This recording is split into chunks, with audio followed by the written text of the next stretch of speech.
Welcome back now to my Fox Business Network exclusive with Martin Shkreli. In his first interview since the trial that found him guilty of securities fraud, he's claiming now he knows why he was targeted. Watch.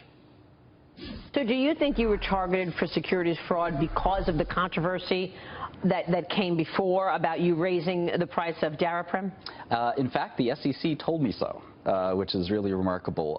There's one very senior person at the SEC who's now left. He's at a big law firm, and he said to my lawyer that if I kept my mouth shut, none of this would have happened. The fact that you were not charged with looting your former company, this is important because are they now still deciding if you have to forfeit more money? That hasn't been decided yet, right? It hasn't. I don't think I'll have to forfeit any money. I don't think I'm going to jail. I don't think I'm going to jail, he said. Now we go to Fox Business Network's Deirdre Bolton.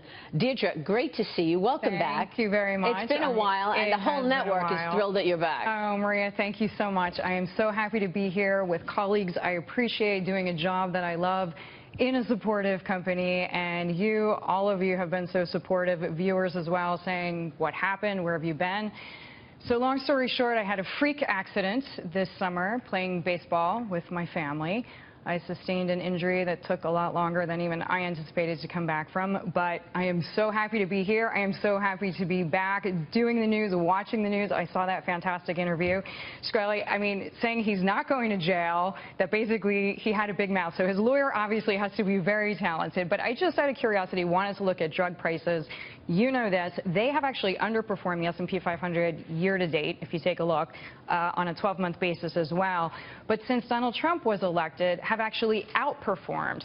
So a lot of the analysts that I was speaking with saying, obviously, this is a nod to the idea that maybe Donald Trump will, in fact, bring about reform to that industry. But I would say this, I mean, the drug makers really do have a lot of pressures coming from both sides of the aisle. I know that, Senator Schumer is calling for Medicare to actually be able to get prices down, almost dictate prices. Like what Hillary Clinton wanted to do. Right, and then even set up an entirely separate agency to even look at drug maker, and if prices go up too much, to actually put in punitive pricing. We know Donald Trump as well tweeting out, you were talking about this morning, the president tweeting out as well against the Merck CEO. Saying, okay, well, now that you're off my manufacturing council, you're going to have time to look at the drug prices and perhaps bring them down. So, more time to rip off drug prices. There we go. Nice and clear. Very direct. Yeah. Oh, well, one of the issues with Shkreli is he said, yeah, if I just kept my mouth shut, maybe I would not have been charged. But these are two separate things.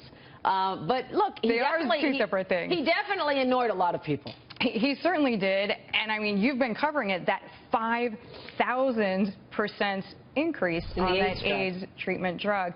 I mean, I think every big pharma CEO honestly must be ready to kill this guy, just thinking, are you kidding me? You just made us the lightning rod.